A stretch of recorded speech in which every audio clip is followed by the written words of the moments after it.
Anime কমিউনিটিটার existent খুব বেশি দিন কিন্তু হয়নি। বলতে পারো এই কমিউনিটিটা অনেক বেশি ফাস্ট গ্রোয়িং কমিউনিটির মধ্যে একটি, এবং আমি অবশ্যই বাংলাদেশ অ্যানিমে কমিউনিটির কথাই বলছি।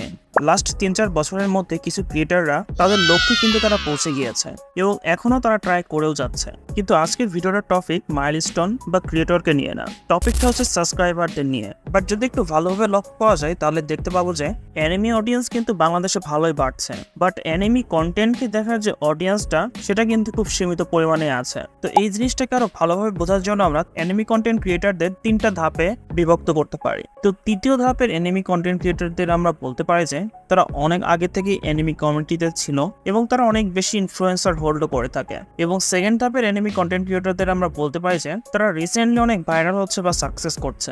এবং প্রথম ধাপের অ্যানিমে কন্টেন্ট ক্রিয়েটর হচ্ছে যারা রিসেন্টলি চ্যানেল চালু করেছে, মানে তারা এই কমিউনিটিতে একদম নিউ। এইগুলো নিয়ে এত কথা বলার কেন প্রয়োজন? তো তোমরা যদি খুব ভালোভাবে দেখো তাহলে দেখতে পাবো যে প্রথম ধাপের ক্রিয়েটর, সেকেন্ড ধাপের ক্রিয়েটর এবং থার্ড ধাপের ক্রিয়েটর, তাদের 3 জনের মধ্যেই সাবস্ক্রাইবার্সদের গ্যাপটা অনেক বেশি। যেখানে ফার্স্ট লেভেলের ইউটিউবারদের কাছে 50K থেকে শুরু করে 100-200K পর্যন্ত সাবস্ক্রাইবার আছে। ওইদিকে সেকেন্ড ধাপের ক্রিয়েটরদের কাছে 10 থেকে 20K সাবস্ক্রাইবার আছে এবং থার্ড ধাপের ক্রিয়েটরদের কাছে 1 থেকে 1.5K এর মধ্যে সাবস্ক্রাইবার। তো এখানে এখন অনেকেই বলবে আমরা যে অ্যানিমে ইউটিউবারদের জানি তাদের সাবস্ক্রাইবার বেজে অনেক বেশি এবং তাদের ভিউ অনেক বেশি। তো এমন কিছু চ্যানেল আছে যাদের তোমরা দেখবা যাদের 100K থেকে 200K এমনকি 1 মিলিয়ন সাবস্ক্রাইবারও আছে। তো তারা কিন্তু অ্যানিমেশন অথবা জাপানের কালচারের উপর কিন্তু ভিডিও বানায় না, তারা বানায় হচ্ছে অ্যানিমে ডেডিকেটেড ভিডিও। তো এখানে কথা হচ্ছে আমরাও তো অ্যানিমে রিলেটেড ভিডিও বানাই, বাট রিলেটেড এবং ডেডিকেটেড এর মধ্যে তফাৎ আছে। তাদের চ্যানেলটাই অ্যানিমে ডেডিকেটেড চ্যানেল হয়ে থাকে।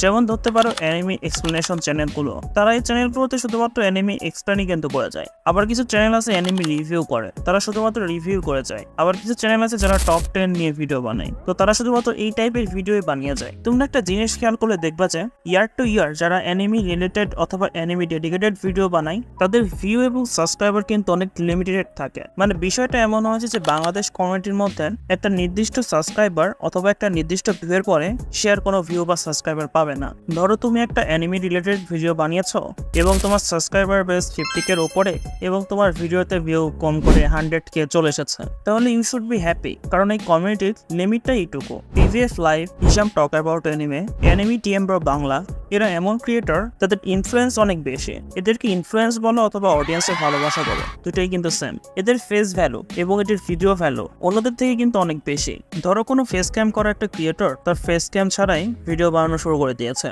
তো তার অডিয়েন্স কি তখন সেটা গ্রহণ করবে? একদমই না, বিকজ অফ তার ফেস ভ্যালু এবং ভিডিও ভ্যালু। এমনটা না যে তার কম্পিটিশনে কেউ নেই অথবা এর থেকে কেউ ভালো কন্টেন্ট ক্রিয়েশন করতেও পারে না। এমন অনেকগুলো ক্রিয়েটররাই আছে যারা অনেক ভালো কন্টেন্ট কিন্তু বানাতে পারে, বাট প্রবলেমটা হচ্ছে ডেড অডিয়েন্স।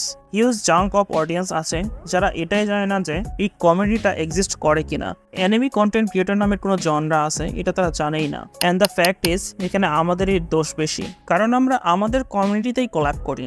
আমরা আমাদের নিজের কমিউনিটিতেই আমরা নিজেরা নিজেদের প্রমোট করি, বাট আমরা আদার কোনো কমিউনিটিতে কিন্তু প্রমোট করি না। বাট রিসেন্টলি কিছু অ্যানিমে কন্টেন্ট ক্রিয়েটর অন্য জনরার কন্টেন্ট ক্রিয়েটরদের সাথে কোলাপ করছে। কিন্তু ধরো তুমি ইউটিউব ওপেন করেছো, তুমি অ্যানিমে ছাড়া কিছুই দেখো না অথবা অ্যানিমে কন্টেন্ট ছাড়া তুমি কিছুই দেখো না, বাট তারপরে ইউটিউব থেকে তোমার কাছে কোনো ভিডিও রিকমেন্ডেড হবে যেগুলো অ্যানিমে জনরার থেকে একদম আলাদা।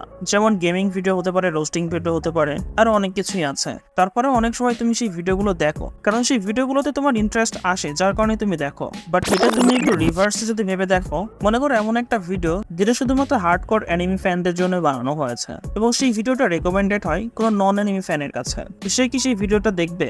ম্যাক্সিমাম টাইম তারা কিন্তু সেটা দেখবে না এবং কিউরিওসিটির কারণে কিছু মানুষ দেখতেও পারে। তুমি নিজের সাথে কম্পেয়ার করে দেখো ডেইলি কতগুলো ভিডিও ইউটিউব তোমাকে রিকমেন্ড করে, তুমি কিন্তু সেগুলো জাস্ট স্ক্রল করে যাও, যেটা তোমার কাছে ইন্টারেস্টিং মনে হয় তুমি কিন্তু সেটাতেই ক্লিক করো। এবং এটাই হচ্ছে পয়েন্ট, যদি তুমি শুধুমাত্র অ্যানিমে ফ্যানদের জন্যই, অ্যানিমে হার্ডকোর ফ্যানদের জন্যই ভিডিও বানাও, তাহলে তোমার অডিয়েন্স অটোমেটিকলি লিমিট হয়ে যাবে এবং যার কারণে কোনো নিউ ভিউয়ার এই কমিউনিটিতে আসবে না এবং কোনো নিউ ভিউয়ার তোমার ভিডিওকেও দেখতে আসবে না। তো এটাই হচ্ছে সুযোগ ওপেন আপ কন্টেন্ট বানানোর, যাতে করে কোনো নন অ্যানিমে ফ্যানও যদি তোমার ভিডিও দেখে সে যেন এনজয় করে এবং তোমার ভিডিওকে যেন লাইক করে। এখন তুমি বলতে পারো যে অডিয়েন্সের কমতে তো নেই, কারণ অ্যানিমি ডেডিকেটেড যারা ভিডিও বানায় তাদের ভিডিওতে তো পর্যাপ্ত পরিমাণে ভিউ আসেই। যেমনটা র্যান্ডম অ্যানিমেশন করে এক্সপ্লেনেশন ভিডিও, তার ভিডিওতে এত ভিউ কেন?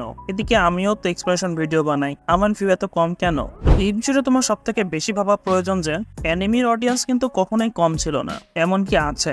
অ্যানিমি কন্টেন্ট ক্রিয়েটরদের দেখার অডিয়েন্সটা কম। অ্যানিমি ডেডিকেটেড কন্টেন্ট ক্রিয়েটরদের এত ভিউ আসার একটাই রিজন যে এদের এসইও রেটিং অনেক হাই থাকে। আমি জানি this is hard to understand, but this community is growing very slowly, এবং এই কমিউনিটিটাকে আস্তে আস্তে গ্রো করার চেষ্টাও কিন্তু করা হচ্ছে, এবং অনেকেই কিন্তু এটা নিয়ে চেষ্টা করে যাচ্ছে। যারা অন্য জেন্ডার কন্টেন্ট ক্রিয়েটরদের সাথে কোল্যাব করছে, তাদের সাথে পডকাস্টও করছে। তো লাস্টে তোমাদের এটাই বলবো, আমরা যদি এই জিনিসটাকে ওভারকাম করতে পারি, যদি লিমিটটাকে ব্রেক করতে পারি, তাহলে আমাদের এই কমিউনিটিটার নাম, আমাদের অনেকগুলো ক্রিয়েটরদের নাম ততগুলো ইনফ্লুয়েন্স হোল্ড করবে যেগুলো কোনো রোস্টিং কমিউনিটি অথবা গেমিং কমিউনিটি হোল্ড করে। So this is it, I hope guys understand. So তোমরা বেশি করে আমাদের কমিউনিটিটাকে সাপোর্ট করো এবং সব অ্যানিমি ইউটিউবারদেরই সাপোর্ট করো, তাহলে এই কমিউনিটিটা খুব দ্রুত গ্রো হতে পারবে। সো আজকে এই পর্যন্তই, দেখা হচ্ছে নতুন কোনো ভিডিও নিয়ে। Till then, tata, bye by.